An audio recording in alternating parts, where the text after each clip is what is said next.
On June 21, 2026, a man who once commanded the attention of millions posted a video to his followers. It was not a debate. It was not a lecture. It was an announcement, stripped of the usual bravado.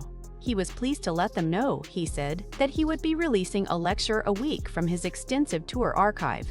It was a lifeline thrown to an audience that had grown accustomed to his voice.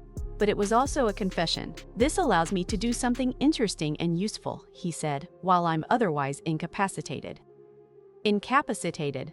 The word landed not as an excuse but as a verdict. A man who spent 3 decades teaching the world how to confront chaos was now being consumed by it from the inside out. Not a philosophical chaos, but a biological one. The dragon he spent his life teaching others to face had, it turned out, taken up residence in his own central nervous system. This is not a story of a hero falling. That narrative is too simple, too clean. This is the story of what happens when a man's most fundamental tool, his ability to think, to speak, to be still, is taken from him by the very chemistry that once powered his rise. It is an examination of the space between the philosophy we preach and the biology we cannot command. Jordan Bert Peterson was born in 1962 in the cold, flat expanse of Alberta, Canada. He was a bookish kid from the prairies, a mind that sought order in a world that often seemed to lack it. He earned a doctorate in clinical psychology from McGill, sharpening his tools on the bedrock of Jungian archetypes and evolutionary biology. He taught at Harvard before returning to his home country to join the faculty at the University of Toronto. For most of his career, he was exactly what the title suggested, a respected academic, not a household name. That changed in 2016. The Canadian government moved to mandate the use of compelled pronouns under Bill C-16. Peterson recorded a video refusing to comply. The clip, meant for a handful of students, reached millions instead. It was the binary moment, the exact point where a professor became a movement. Donations on his Patreon page climbed from roughly $1,000 a month to more than $80,000. Then came 12 Rules for Life. Published in 2018, it sold millions of copies and carried Peterson on a sold-out lecture tour that filled arenas across 5 continents. He had tapped into a deep well of cultural anxiety. He spoke to men who felt lost, to people who felt the ground shifting beneath their feet. He offered a simple, compelling antidote to chaos: clean your room, stand up straight, carry your suffering with meaning. He became the father figure for a generation that felt orphaned by modern culture. He was the intellectual who made Jung and Nietzsche accessible, who framed the battle against political correctness as a fight for the soul of the West. But the very engine that powered this ascent, the relentless output, the punishing tour schedules, the weight of being a symbol, was quietly laying the groundwork for a collapse no one could see coming. In the spring of 2019, Peterson's wife, Tammy, was diagnosed with a rare and aggressive form of kidney cancer. To manage the anxiety of that period, Peterson had been taking a low dose of a benzodiazepine, a class of anti-anxiety medication. As the pressure mounted, the dose was increased. What happened next is a medical horror story that is far more common than the public realizes. When he attempted to come off the medication, his nervous system reacted with a condition called akathisia.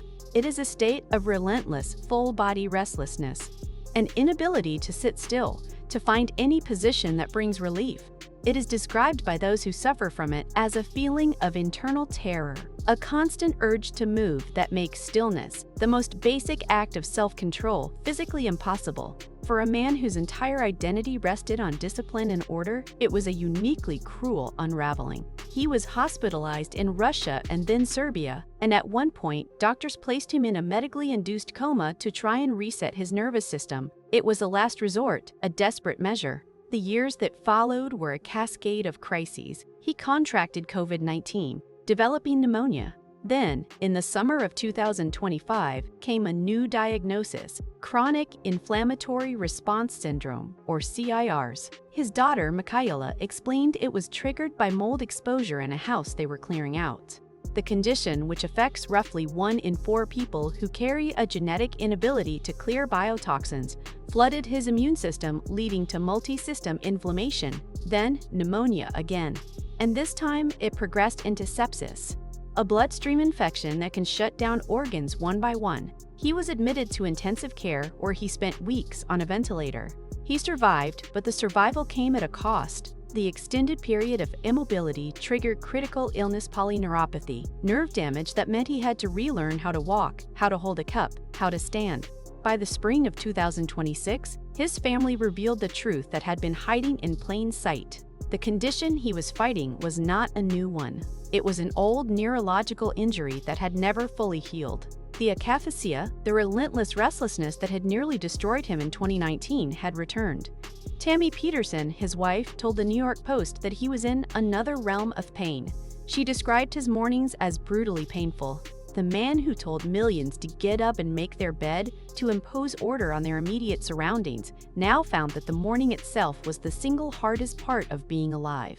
It is here, in the depths of this crisis, that the story becomes genuinely complex. For his followers, Peterson is a martyr, a man whose intellect and message were so powerful that the establishment had to find a way to silence him. But the objective reality, the one that exists outside of the fan base, is far more nuanced. Peterson's rise was not without its detractors. Academics have long argued that his discourse functions as a form of indirect capitalist apologetics, sanctifying inequality as natural and eternal.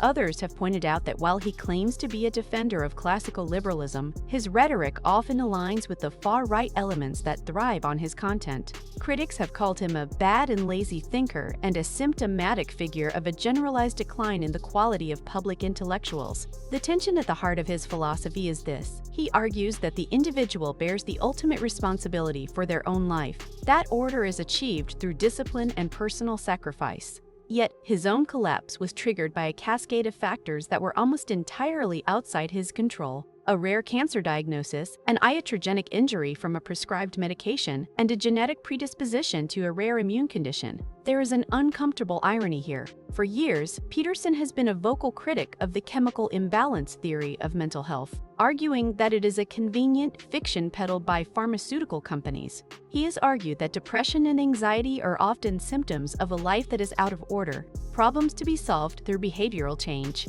But his own condition, tardive akathisia, is a stark reminder that the brain is, in fact, a biological organ, and biological organ can be broken by chemistry, irrespective of how clean your room is. This is the counterpoint that his most ardent followers often miss. His story is not just a tragedy, it is a cautionary tale about the limits of philosophy in the face of biology.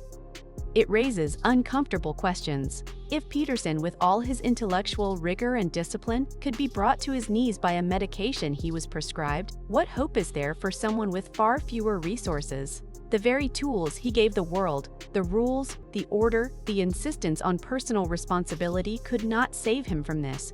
They could not make his nervous system quiet. They could not stop the restlessness.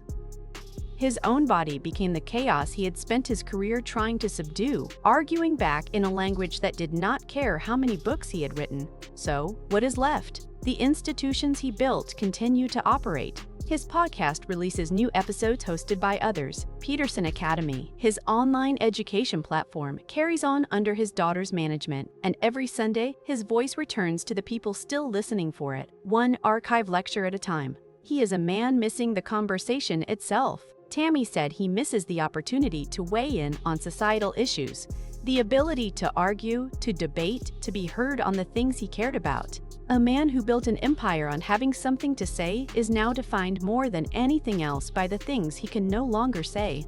For an audience of millions who built parts of their own lives around his advice, that absence of an answer is, in its own way, harder to sit with than almost anything else the family has revealed. But in that absence, something else has emerged, a collective concern, a vigil. Strangers hoping together for the same thing. The central question this story poses is a simple one. What is the purpose of a philosophy of suffering if it cannot help you endure your own? The answer, perhaps, is that the philosophy was never meant to be a shield. It was never meant to prevent the pain.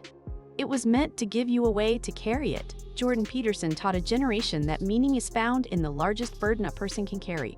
He could not have known, writing those words, that his own body would hand him a burden heavier than any audience he ever addressed, a burden with no guarantee of a happy ending. It is a quiet kind of tragedy when a man's silence is caused not by having nothing left to say, but by a body that will no longer let him say it. But silence, for now, is not the same as disappearance. Every Sunday, a little more of his voice returns. A reminder that even when the body fails, the choice to continue, to find a small way forward, is still his to make.